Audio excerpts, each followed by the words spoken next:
The following educational video is not intended to sensationalize the subject matter contained within. Its only purpose is to alert and educate the public to what seems to be a serious and rapidly growing epidemic in our nation. Some of the accounts, descriptions, and illustrations in this video are explicit. Viewer discretion is advised.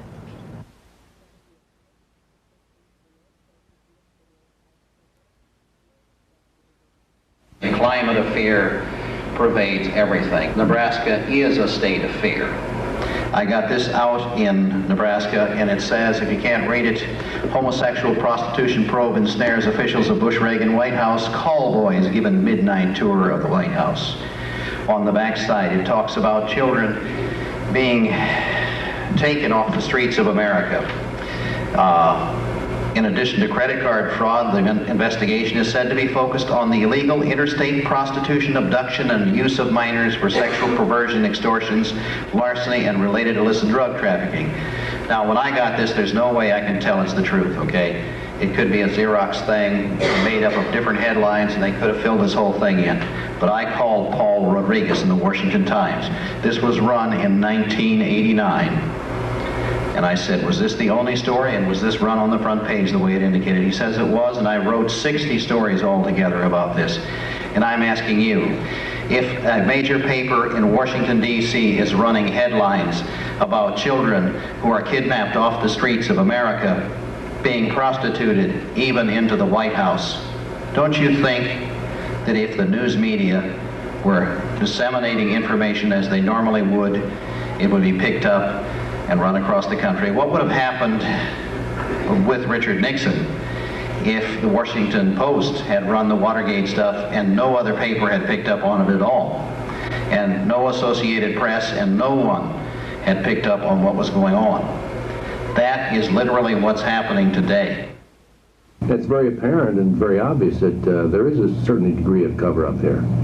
And there's an attempt to quash the what little bit of news that has come out and to slant it and taint it by the various major publications in the state of Nebraska. And mainly because, I think, because the prominent people are involved in this. The Des Moines Register was very concerned about who was going to be delivering the papers, like the next day. And they told us we had to find a replacement. We had to find a replacement. Under those situations, I told them where to put the papers. And the press is... The press does not want to talk about what's going on. I'm using this means of bringing this information to you because all of the people that I have dealt with in the making of this program have universally said, America is censored. America is under censorship. America is terrorized by what is going on.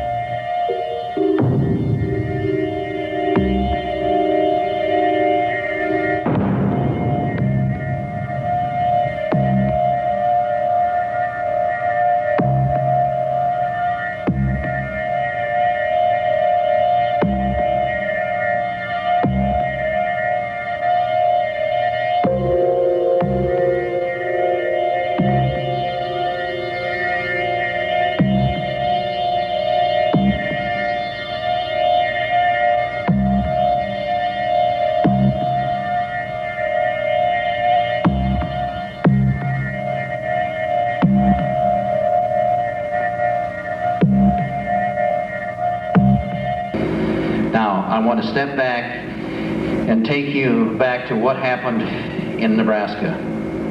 We had the Franklin Credit Union. We had the credit union going down. We had people who had money invested in the credit union going to Senator Loren Schmidt, and Loren Schmidt forming the Franklin Committee to investigate what was going on. He was investigating what happened to the money.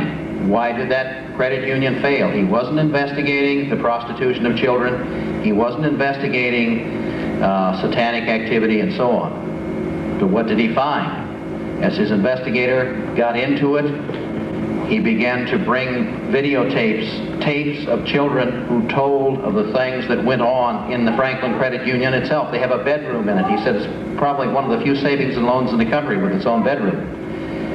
And then more and more information began to come out about Larry King. Lawrence King a black man who sang the national anthem at the 1984 and 1988 presidential conventions.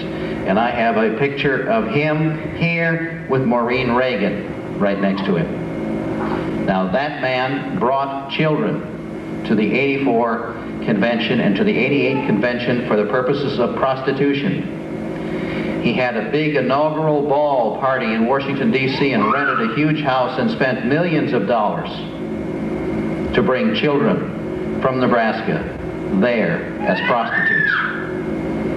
And what happened when all of this came to light?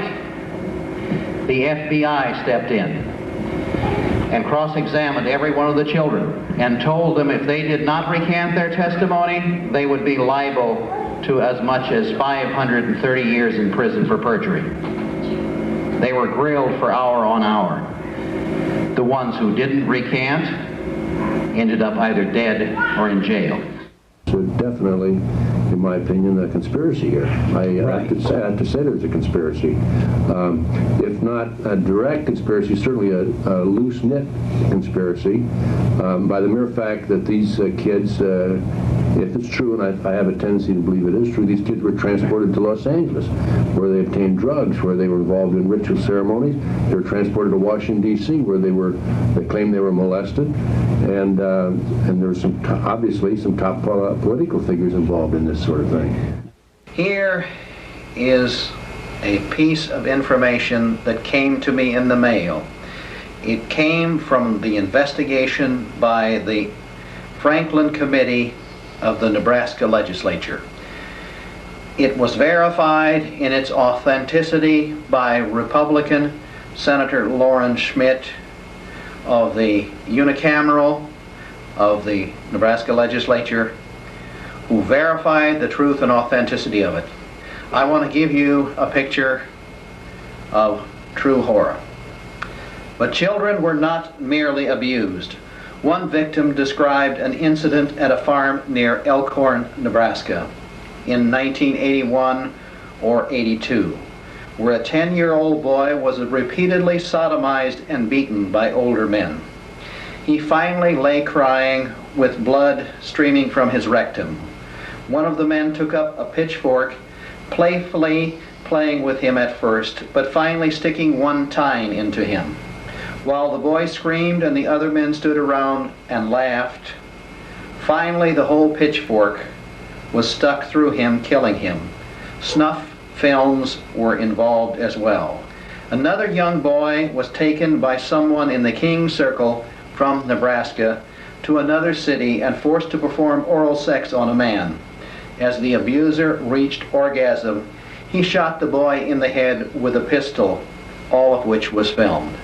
Our private investigation has led us down all of these trails years ago to the snuff films, to a lot of things. And many of our friends and associates bailed out on us because they didn't want to hear it.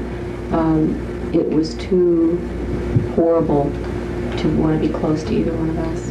Well, the security blanket was rippled, and people, I mean, even when you talk about the police, they don't want to talk about it because that upsets their security in the system. It's just like if somebody found out that a fire department wouldn't come to your house if you had a fire, same kind of deal. One more thing. This report states it reaches high into Republican Party circles in Washington, D.C. Pedophilia owns this nation. Pedophilia is part of what we're talking about. And the hiding of the pedophiles is being done by none other than the FBI. It was sometime in August of the year that Johnny was kidnapped when a neighbor lady saw this car sitting there with California plates on, taking pictures of many different things, but Johnny was on his paper route at the same time, and apparently she was shooting pictures, or she was pointing the camera at him. Whether she took the picture or not, we presume she was. And the lady called the police department about it. They never ever checked it out. Then they lost the license plate number. The lady had wrote it down. After this ordeal, she didn't have the license plate number anymore either. And then roughly a month later, on September 5th, 1982, that's when Johnny was kidnapped on his paper route. And the people that were there that morning at the corner said that the only thing they saw in this guy's car was a brown manila envelope laying on the front seat. Whether it was a picture, whether it was a work order to kidnapping or whatever it was, we presume it was probably both. And at the time of the abduction, Johnny left the house at about 5:55 in the morning and headed towards the paper drop area. And when he got partway there, a man in a car had pulled over and asked him for directions. And then Johnny continued on the sidewalk up to the corner where the other boys were waiting to pick up their papers. The man then took off in his car and evidently circled way around our housing block and another one to come back to the same area and pull in up on 42nd Street, where Johnny and another boy and a 44-year-old attorney was standing. He was picking up his son's papers. The man pulled over to the curb, opened up the door, shut off the engine, and put his feet out on the ground and began to engage all of them in conversation. Mostly it was about asking for directions. And the two witnesses had a very, very good look at the man because it was under a street light. And that became very valuable later because they did work with a composite artist that we hired to construct the composite drawing, which the authorities now use. They don't use the one that they did. And the man was Mediterranean or Spanish, probably in his 40s, just impeccably dressed, very neat. The car was very neat. The witnesses had an exact description of the car. The man spoke with a very slurred speech pattern. At that point, the lawyer left the area, taking the papers with him for his sons. And our son made the statement to the other boy, you know, this guy's weird. There's something wrong here. I'm going home. He was scared. So Johnny took off down the street to head for home, which at that point he was headed north. And he had to go one block north and then turn and go another block west to get back up to our block. He got halfway down the street, and the boy that was sitting at the corner, who was 16, heard our dog begin to growl, who was walking along with Johnny. And at that point he looked up and he saw a very, very tall, thin man. He estimated him to be probably about 8 or 10 inches taller than Johnny. Came out from between two houses and fell in behind Johnny and followed him down the street and around the corner out of sight. Then just seconds later, two other boys approached from a different area to get their papers, and they witnessed Johnny sitting on his wagon slumped over like he was sick. They didn't waved at him and continued on. Nobody suspected impending danger. They got to the corner, and at that moment they all heard the slamming of a car door and the screech of tires. And that same blue car came right through the stop sign, turned left, which was north, and headed out of town. The noise awakened a boy who was living at the corner in a house in the upstairs, and his bedroom window faced that street. And when he looked out, all he saw was Johnny's wagon and the car taking off. They had already thrown him in the car. And with all of that evidence, we still did have difficulty getting an initial fast reaction and investigation started with the police. They wanted to tend to believe that any kid that age would run away. In the face of 5 witnesses that each saw a part of this whole kidnapping take place. It was an incredible situation. The time frame basically was somewhere between 6:03 and 6:06 or 7 is when apparently Johnny was abducted.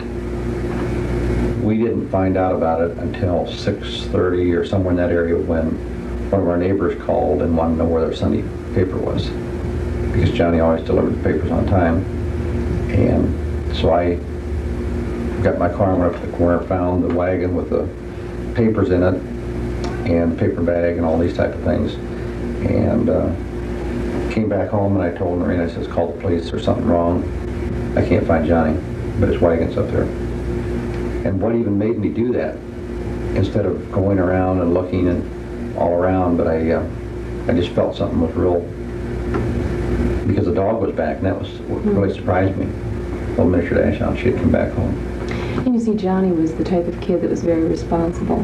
He had a perfect service award for every month that he had had the newspaper. So it wouldn't be like him to abandon a whole wagon full of newspapers and go lollygag in someplace. We knew our son, and we knew something was wrong immediately. It took about 45 minutes for the police to come over, and our house is 10 blocks from the police station. From the time I called the police until they got here, I had already called for our older son to be sent home from his place of employment because we knew that the family was going to have to pull together. I had called our daughter at college and made arrangements for her fiancé to bring her right here. I had called the district manager at the newspaper, and I had found out the names of all the kids that picked up papers at the corner, and I had already had a phone conversation with them. And in that phone conversation, they described the man, the way he spoke, the car, the color of the car, what the man was wearing. Everything was very detailed because it was very fresh. And I had all that information before the police ever walked into the house. We weren't prepared for what was going to happen next, and that was basically nothing. I mean, it was up to John and I at that point in time to go to the press and beg for help in having them show Johnny's picture so that people knew he was missing. There was not the adequate measures taken initially. The Des Moines Register was very concerned about who was going to be delivering the papers, like the next day. And they told us we had to find a replacement. we had to find a replacement. Under those situations, I told them where to put the papers. And the presses. In August of 1984, and it was about 4 days before the Martin boy was kidnapped from Des Moines, I was asked to fly to Washington, D.C. and testify at a Senate hearing. And it was organized crime hearings and their possible connection to kidnap cases. I wasn't asked to come in for all of the missing children hearings, which had been held earlier in the year. But they had me come for this other one, which I thought was kind of strange at the time. But our private detective had been digging up a lot of information showing an overall network in the country, and that Johnny was a possible victim of that network as opposed to just a random pedophile running around Des Moines. So when I presented what we had in our case, the person that followed me in presenting was a member of the FBI, and what they had laid on a table about this size was nothing but one publication after another that had all been taken from a pedophile in a raid that the FBI conducted. One of the things was a book on how to molest small children without leaving marks on them. We're talking toddlers. How to coerce or abduct a child into a car. The how-to books that teach pedophiles to do this. Paraphernalia that would be used in some type of sexual torture for children. And then the other interesting thing that was there on the table was a book of pictures of kids who had not yet been kidnapped. The statement was that you could order a kid out of that book. And the interesting thing is that from time to time when we do hear of reports of children being photographed either on a playground and or walking to and from school or just whatever, in many cases there is an abduction attempt on the same child up to 3 weeks, a month, or 2 months later. Did anybody give any indication of how much it cost to buy one? Because what I'm saying is that this is not going to be done cheaply, and it's not going to be done for free. We've heard estimates of about $50,000 to $75,000 per child, depending on the features and the looks of that child, the innocence, prepubescent children.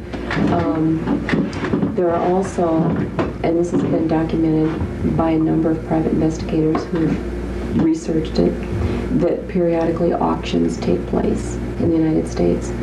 Different places, they move around. They don't just set up shop in one spot and publish a notice that there's going to be an auction. It's done very secretively, and they might run 10 to 20 kids at a time through an auction block. And the buyers can be from foreign countries or whatever. And then the child would never have a hope of ever getting back to his own country. There are internment camps around the country where they keep these people after they kidnap them. And I've heard of one in Des Moines, Iowa, as a matter of fact. I know of one in West Virginia. I know of one in Nevada near the Arizona border. I know of some in California and also in the state of Washington. And these are well organized. They're camps where they keep the people in cages. And I've been told that they're involved in brainwashing in these particular camps. And many of the victims that are kidnapped end up in these camps. NAMBLA stands for North American Boy Love Association. And this was brought to our attention. It was acquired through an underground connection. And it was, the date on here is June of 1983, just a few months after Johnny was taken. And on the front page of NAMBLA's bulletin, down at the bottom, they are warning all of their members, of which Iowa has many, all of their members not to in any way comply with the FBI and submit to any kind of questioning on the Johnny Gosch case. And they were very careful to spell it out, Johnny Gosch case. Then this is continued over here on page 3. There's another section about Johnny Gosch. Now, why would a rag like this need to warn their members not to talk about our case unless there's some connection? This is written to Dr. Judy Ann Denson-Gerber, who, by the way, is on the hit list of the NAMBLA people. I am writing you at present at the request of an organization that is not interested in advancing the cause of kiddie porn for the sake of the exploitation of children, but rather for the social recognition of children's sexuality, for the acceptance of the sexual expression of adults that desire sexual relations of a loving and tender nature with children, and ultimately for raising human beings without the typical sexual impediments that are so prevalent in our Judeo-Christian society. In other words, if it's good for us, it's good for the nation. Now, I have actual records of a meeting of the Man-Boy Association in 1979. They had $620 in their bank account as of that time. By 1989, they were depositing $5 million in the Franklin Credit Union in Nebraska. What for? To pay for children kidnapped across the country, to pay for taking children out of Boys Town and out of Girls Town to be used for prostitution purposes and porn films. Now, John and Noreen Gosch are well-to-do people, well-together people, and Johnny was their son late in life.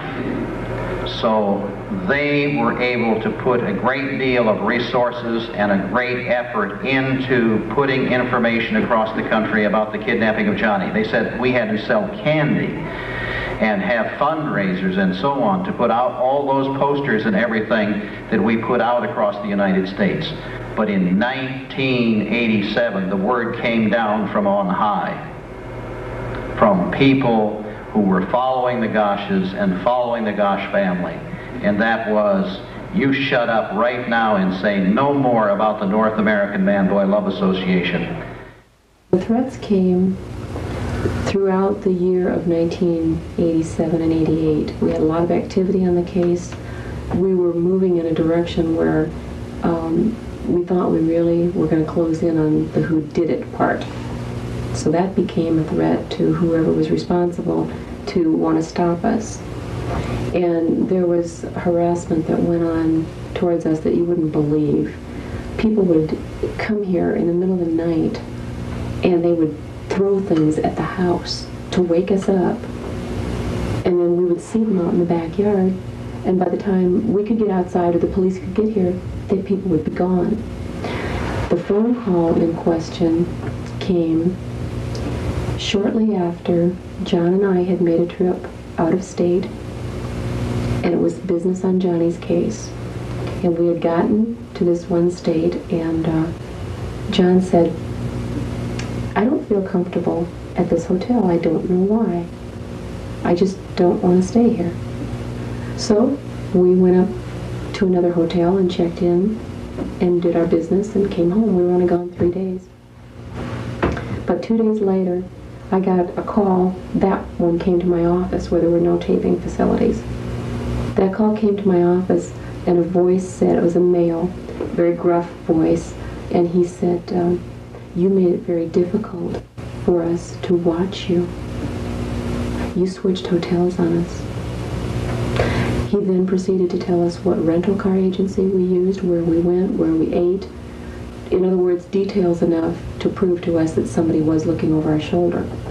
And for what reason, we didn't know, other than we might be hitting pay dirt.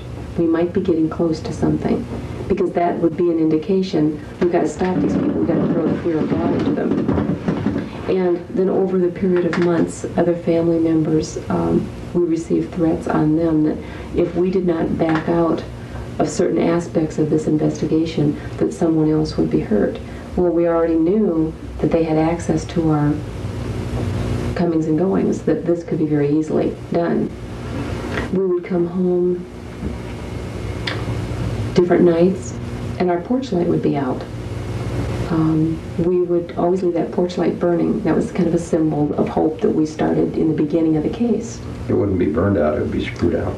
Somebody would actually come up here and remove the bulb, and see, when we would get home, we'd think, oh, the bulb burned out, we need to replace it in the morning. John would go out there, and the whole bulb was gone. I mean, insidious things were going on. We would get a phone call in the middle of the night, and somebody would just do this. Just tap. They'd say nothing. Within 20 minutes, somebody would be in our backyard, throwing stuff at the house, making sure that we knew they were there.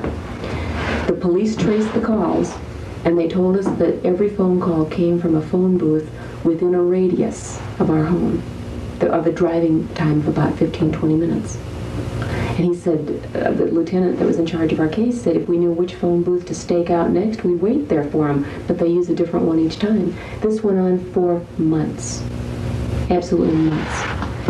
And finally, the culmination of it took place one week. John was in Denver, and it happened to be in August. And it started off the beginning of the week. I came home one day, and the phone rang, and it was a well-known man in Des Moines who has walked both lines of the law, and he's well known. And he identified himself on the phone, taking the risk that if the phone was tapped, that people would recognize his name. And he said, I don't want to scare you, but someone has put out the word to make a hit on you, meaning me. And he said, whatever it is that you need from us, there's no strings attached for your protection. And I said, well, what is this about? And he said, just do not leave town. Do not go out of town for any reason. And that was his warning. Well, I hung up the phone, and I'm sitting here, and I'm thinking, okay, all this other stuff had been going on for months. And I'm thinking to myself, now who's playing a joke on us? Because it was just so ridiculous. A couple minutes later, the phone rang again. It was the police. And they said, please stay there at the house. We're coming over.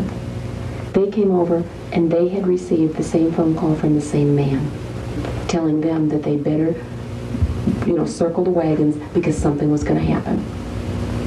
Something was impending. And then is when, it was at that time, I had also been filling in the police lieutenant on all these other things that had been going on for months, and the threats, and so they had a log of it already as in a progression. It was at that point, that week, that there was a much more concern shown for us and a level of cooperation that came between the police, the FBI, and us for the first time on the case.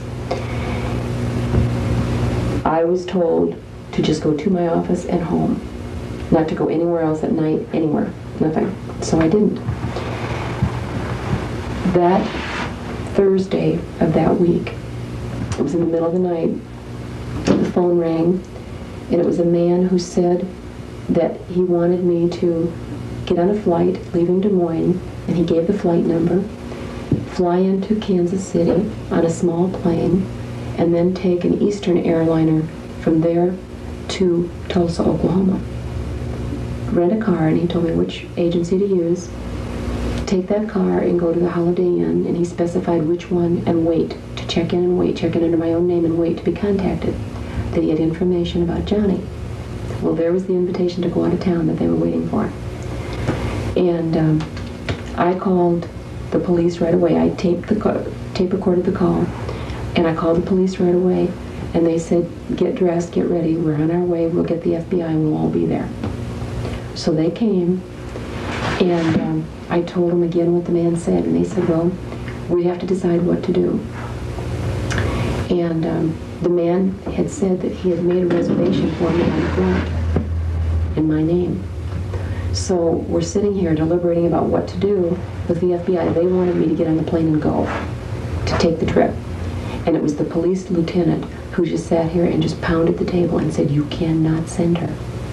You have to send a policewoman dressed like her because they want her to take the small plane into Kansas City. He said there's a lot of ways to get to Tulsa other than using that route. But they wanted me on that small plane because it unloaded out on the tarmac. They didn't use a jetway. And the police here were afraid that there might be a sniper in Kansas City waiting. And if I made it somehow miraculously through Kansas City, that there would be somebody waiting in Tulsa and I'd never come back to Des Moines again. Well, the FBI said that they couldn't make a decision locally. They would have to go back to their office and call Washington for instructions. So at that point I said, well, did anybody bother to call the airline and find out if this turkey really did make a reservation for me? So they called the airline from here, and the reservationist said that someone had called in on the 800 number after midnight and made a reservation in my name on that flight. So then they knew this was serious. And by the time the day progressed, the flight left at 4:59, so they had to make some fast decisions. They finally did agree to send a policewoman, but it was only after the FBI offered me money to go. They offered to pay for all of my flight, food, rental car, everything, and send a plainclothesman to stay with me at all times. And I refused. I said, no, this is what the warning was earlier this week. I'm not going to the trip. I was advised not to, and I'm not going to. So they sent a policewoman in my place, and they caught the guy who approached her, and he's now serving time in the Oklahoma penitentiary. Are trying to figure out. It was a panel discussion on Satanism and pedophilia, a tough topic on Michelson in the Morning. Information from a panelist divulged key facts regarding the 1982 kidnapping of paperboy Johnny Gosch. Information Noreen Gosch says her investigators have been secretly working on. Author John Zielinski says it involves an informant close to the case. Because he has identified him as Johnny Gosch and said, I saw him over the years as I traveled the country. He might have accompanied the man who kidnapped Johnny Gosch when he was only about 13 or 14 years old. Paul Bonacci has a photographic memory. He can remember every date, every place, every person, every scar, and he has identified Johnny Gosch. He helped to kidnap Johnny Gosch. He was only 12 or 13 at the time, and he was taken along. He also identified the fact that in 1987, when Mrs. Gosch was threatened, when they were told their children would be killed if they revealed that they thought the North American Man-Boy Love Association was the kidnapped ring, at that very time, Paul Bonacci was making a pornographic film with Johnny Gosch, who was a slave in a house of prostitution in Colorado. I'm Judy Ann Denson Gerber. I am a psychiatrist and a lawyer, and have been practicing since 1967. At that time, my major interest was in drug abuse, and I founded the Odyssey House programs across the United States, in Australia, New Zealand, and in Hong Kong. By 1985, however, I began to see a new phenomenon, and that phenomenon was that the patients that I was seeing, many of whom had dissociative disorders, post-traumatic stress, which I've talked about, but also multiple personality, and therefore could only remember fragments of what had happened to them, but these fragments were coming out in their 30s, began to remember ritualistic cult abuse. And to my sadness, having been a religious major in college, I realized that there were many people who used their children in the worship of the Prince of Darkness, Satan, Lucifer, Isis, which is an Egyptian princess of darkness, actually, married to the king of the underworld, and that we had many, many victims of this type of activity.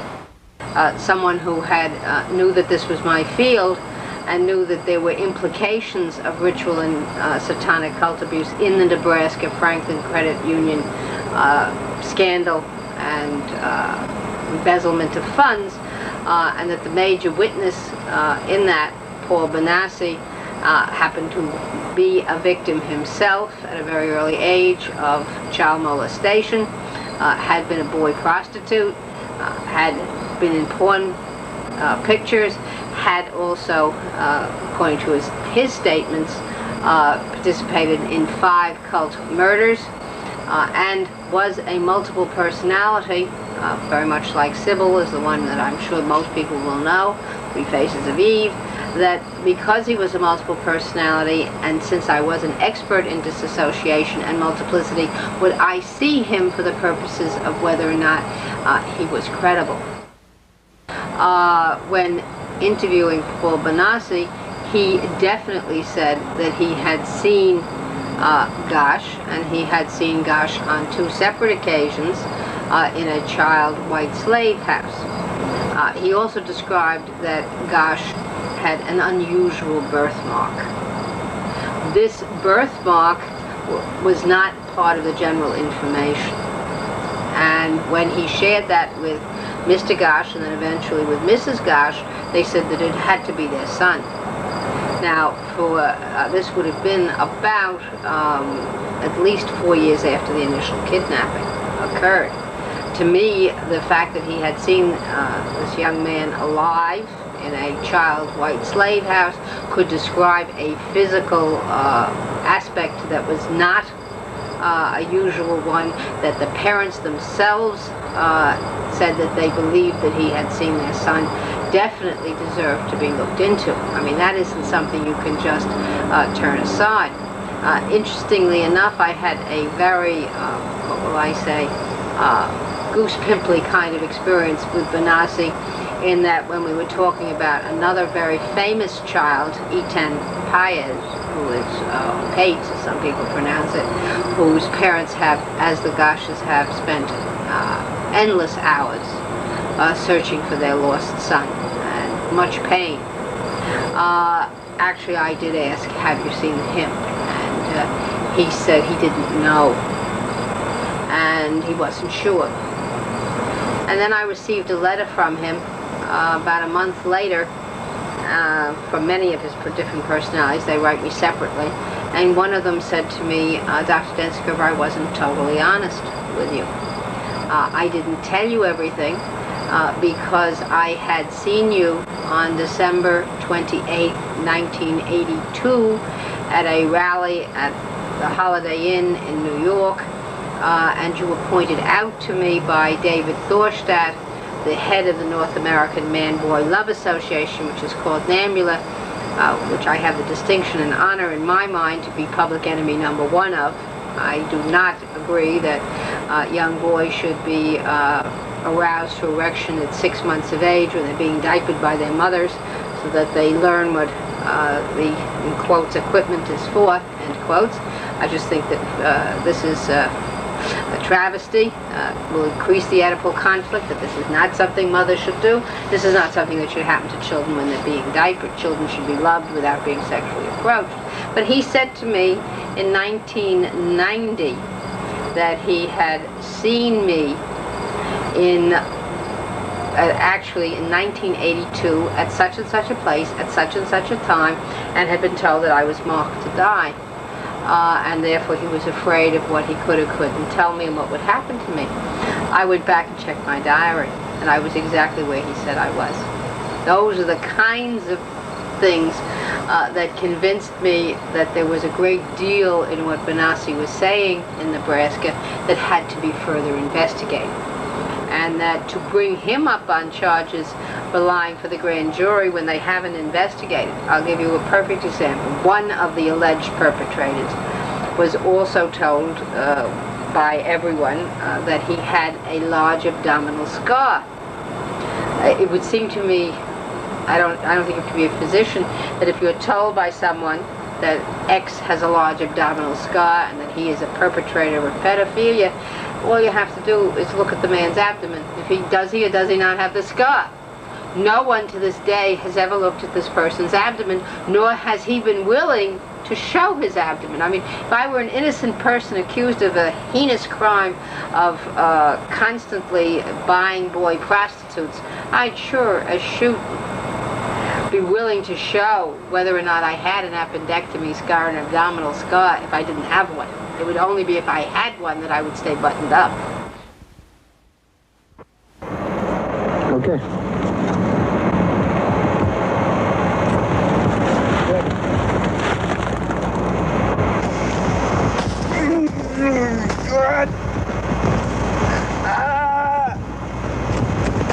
You all know what a snuff film is? Snuff film is what it implicates. You snuff out a candle, well, you snuff out a life in this film. And Paul Bonacci has taken part in a film in which he had sex with a boy both before and after he was killed. As I got to know more about Bonacci, and he wrote me letters, and I listened to his descriptions of the rites of the different sects that he had been in, of the killings, of who performed the fetal Eucharist, which is the actual drinking of the blood and eating or cannibalizing of the child or the newborn or the abortus, or an adult in some instances. I discovered that everything he said fit into, one would say, the traditional rites of the Antichrist sects. He had conducted human sacrifice. She said, I gave him all kinds of quizzes, which if he wasn't part of the satanic circle and he hadn't achieved the various steps of Satanism, he wouldn't know. I said to him, did you ever eat the eyes?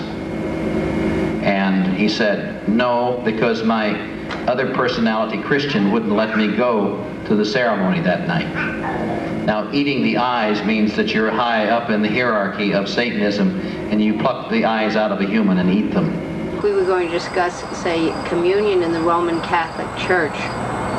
It would be the same in Rome, and in England, and in France, and in Australia, and in China, and wherever Roman Catholicism were practiced.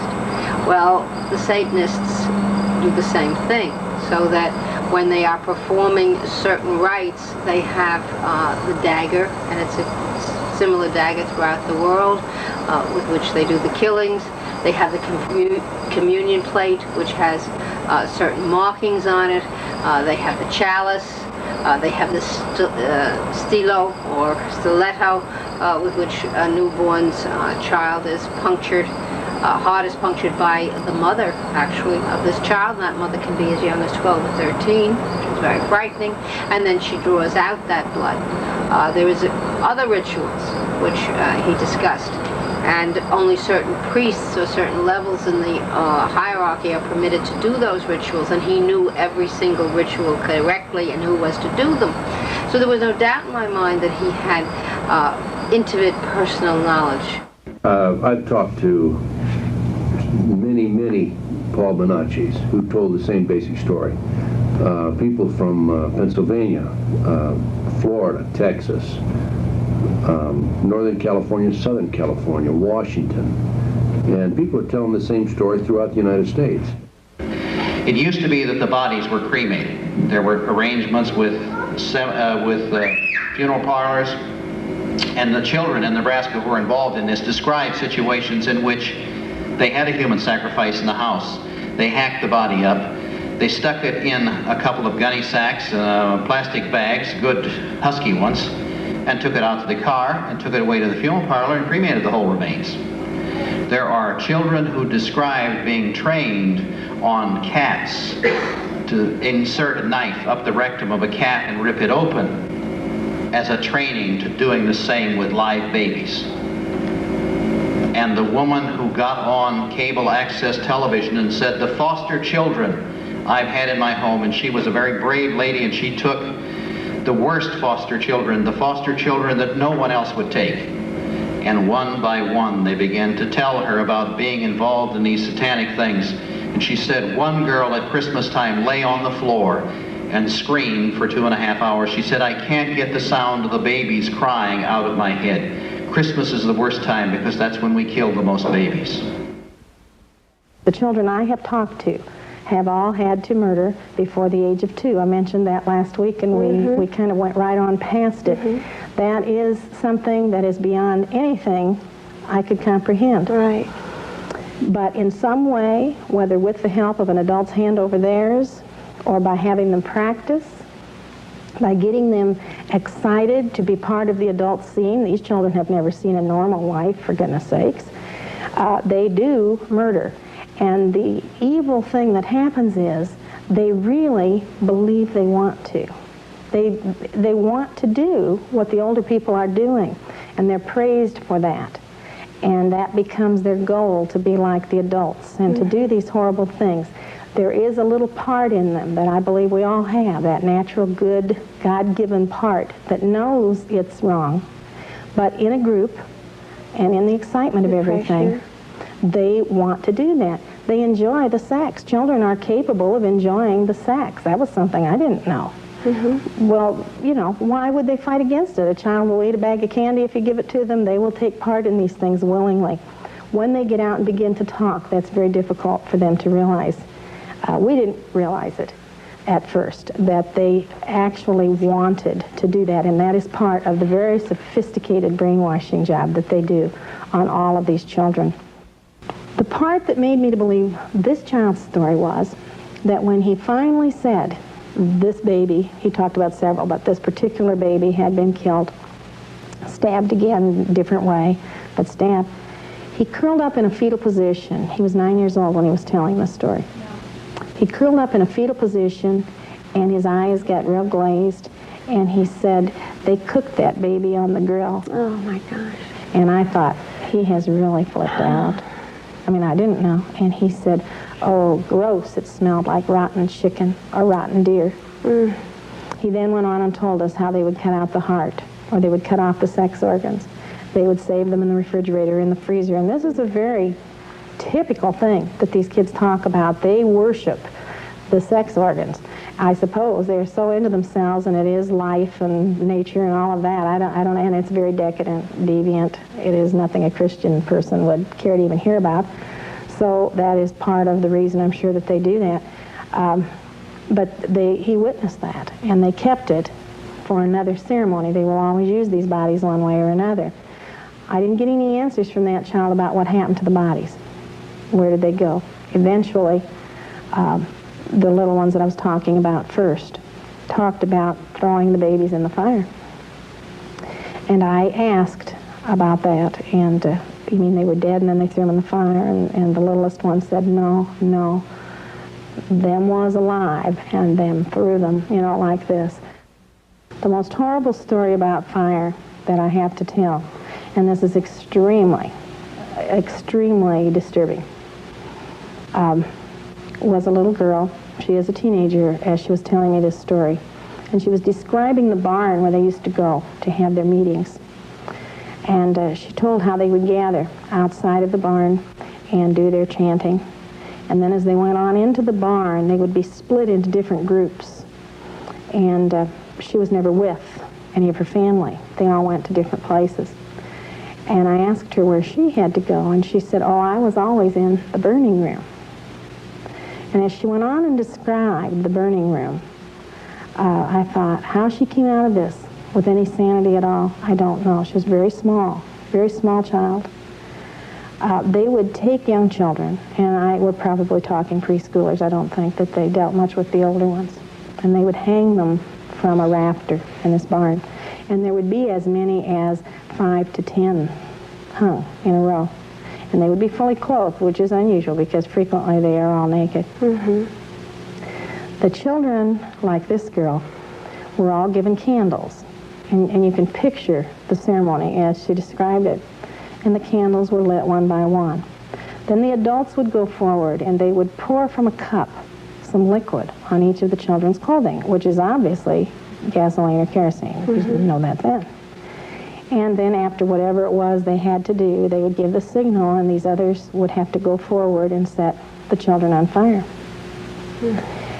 When they were done, they would just cut them down. The first child that this girl had to kill was a cousin, a little cousin. You know, what does that do to you? What does it do to your insides?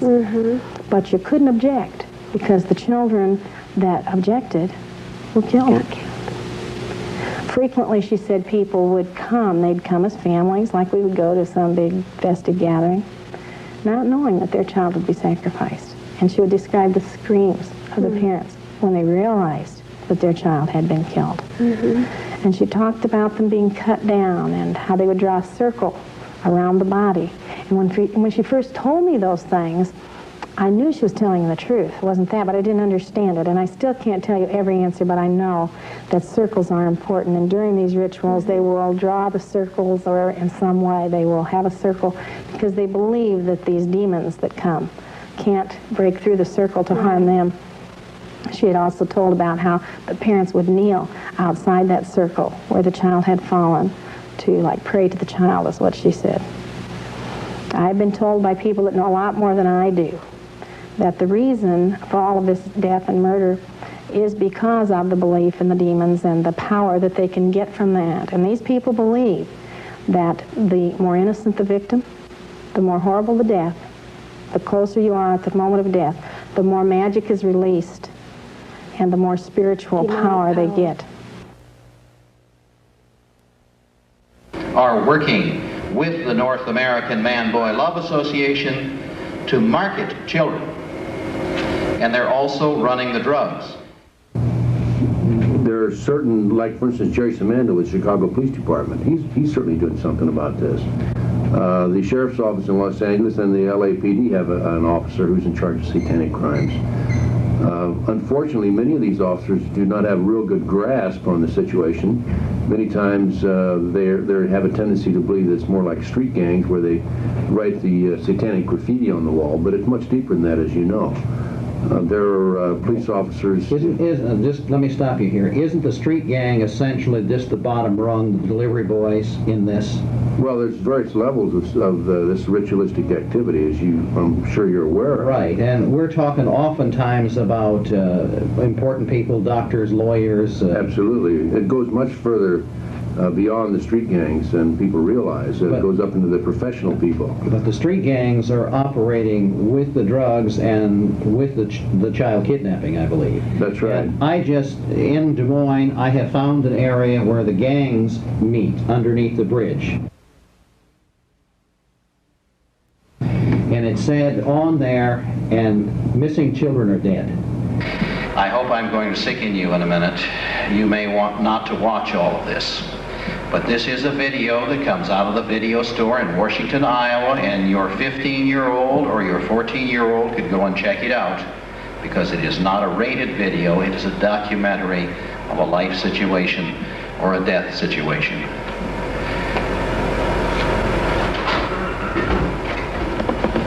A woman. And this is a human sacrifice. And this is part of the video called Faces of Death. And I'm cutting her open.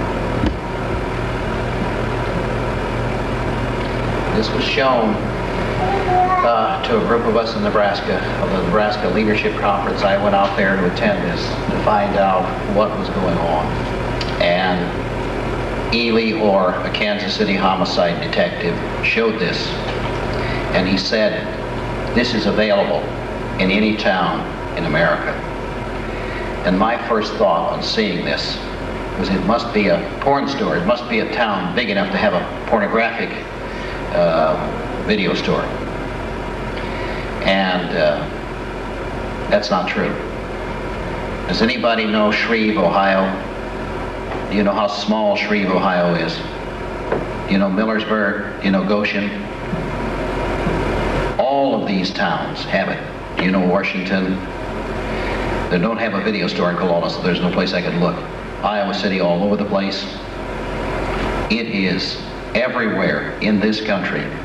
And what's more, when I step up to a store and ask if they've got it, I stopped in Millersburg at a grocery store, and they said, we don't have it. We don't stock that kind of thing. And I said, how many people are asking for it? And who are seeing this? Young people. And what is happening after they see something like this? There's every indication that the occult groups have established preschools across the country and even overseas. I know of a preschool in Australia, and I know of some in Europe that were actually organized by Americans. And they use these preschools, number one, to recruit the children, ages 2 to 4 to 5, and also they use these children in their ritual ceremonies. Going on 22 years old, she's been in solitary confinement longer than any other woman in Nebraska history.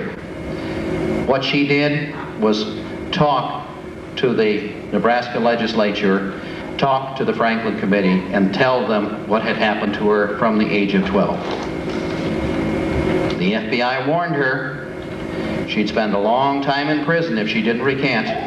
She's a born-again Christian. She's been in solitary confinement with nothing to read but her Bible. And they thought, we're going to break this lady, we're going to break this girl. And she said, not till I die will I give up, will I recant my story. And there are a group of people in Nebraska called the Nebraska Leadership Council. And they're working now with a petition, and I'm supposed to have a copy of that petition soon sent to me. And in that petition, they're going to ask for her unconditional release. Now, what I'm saying to you is Alicia Owens is America's youngest political prisoner. Who put her there? The FBI and others. Why? Because one of the things she said was, I saw a vice president, then a president, at these parties in Washington, D.C. Now, Judy Ann Denson-Gerber confirms this.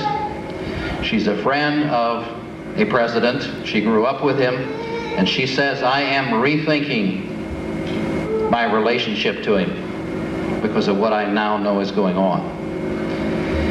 And I was told, don't mention names. So I'm going to say to you, in this state, I feel that everyone from the governor on down should be voted out of office. In the state of Nebraska, I feel the same thing. In the U.S. Congress, I feel the same thing. Found one newspaper man, not one journalist in this state, not the Cedar Rapids Gazette, not the Des Moines Register, not the Quad City Times, not the Dubuque Telegraph Herald, all of which have run stories on me, not one of them willing to pick up the telephone and make one single telephone call to begin verifying the truth of what I'm saying. I have been dismissed out of hand. Bill Casey, publisher of the Daily Iowan, is so incensed by my very appearance that he goes absolutely stark raving mad. You're gone. Out of here. Mister. No, go. What reason? You have no right in your videotaping. What reason do you have to kick me out when I'm only seeking to give you? Most people do not come in here with cameras. There's a court injunction against you, John Zelensky, for giving this information. That's what the court told me. Now get out of this building. The cops are going to be here in 30 seconds. It is not the information that I am trying to give you now. It has nothing to do... I don't want to talk to you. You've been a pain in my ass for 4 or 5 years. I don't want you in here. I'm saying... You have no... You turn that off or I'm going to punch you. I want to ask you this. Do you, in effect, and this is what I found out, I went into the Daily Iowan to give them this tape. Now this... You harassed her. Turn it off, I said. You're going to get... This is a public building. Yes, but this is not public space. I'm not in that building. I'm in the hall. We're not in... That's all right. Your space. The cops will be here in a minute. Okay. Now we can... We'll go up... You know this guy? We'll go up and talk... You know he's crazy? We'll go up You're acting crazy. Okay, I'm threatening him because this guy's threatened us for 5 years. You have no right in our newsroom. What have I threatened? I have... Hey, you have libeled me. Hey, listen, buddy. If I have libeled you, then I suggest... You have no money. Your lawyer told me you have not a cent in the world. Don't bother suing you. Okay, let's go. Go out. Now, why is it that a man of your supposed stature... I do the same thing that Jim Leach's office does. Everybody in the state. You have no business talking to you. You have no right in our buildings. You're crazy. You saying that newspapers have no business listening to anything I have to say? When you come here, you talk to us for 3 hours. As soon as we disagree with you, you start calling us motherfucker and every other word in the world. You're the craziest guy. You have never heard the word motherfucker or anything like that from me. I do not use the kind of language you use. That's not your line, and you know that. I don't have to argue with you. Okay. Now, I want to say one thing. Would you just... Here, want to listen to that? No. Then why do you put it in my well, face? Do you want to listen to that? Yeah, give it to me, I'll listen to it. But I don't want to have to sit here and listen to you. Okay, that's fine. I'll mail this back to you. You have your address? You got a card to give me?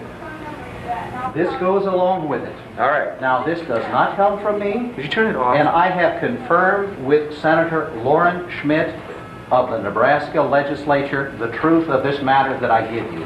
I now have been talking to John and Noreen Gosh, and I will be taping John and Noreen Gosh about the kidnapping of children and about its association with Iowa. All right. We will listen to this and we'll send it back to you. All right. And you will send a letter saying that you have listened to it and send it back. And yet, what have I said of Bill Casey? That Bill Casey has acted inappropriately, that he has acted irresponsibly. I have not called him names, I have not made threats. And yet you would think I was threatening to do something horrible to him. Yet all I said is, Bill, will you give me a few minutes of your time? Will you look at this material? Will you make a phone call? Not Bill Casey. Hi, this is Sarah Langenberg. I'm the editor of the Daily Iowan.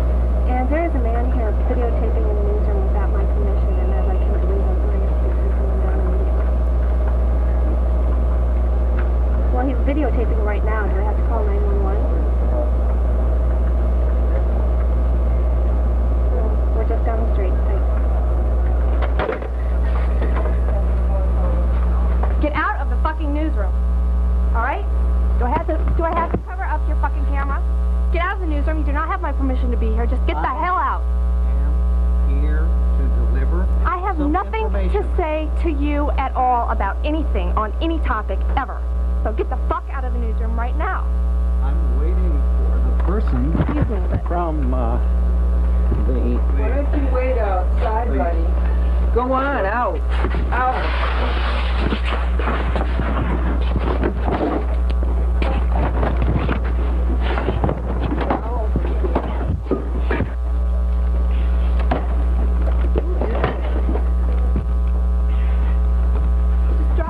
Not John Robertson of the Cedar Rapids Gazette, not the publisher of the Des Moines Register.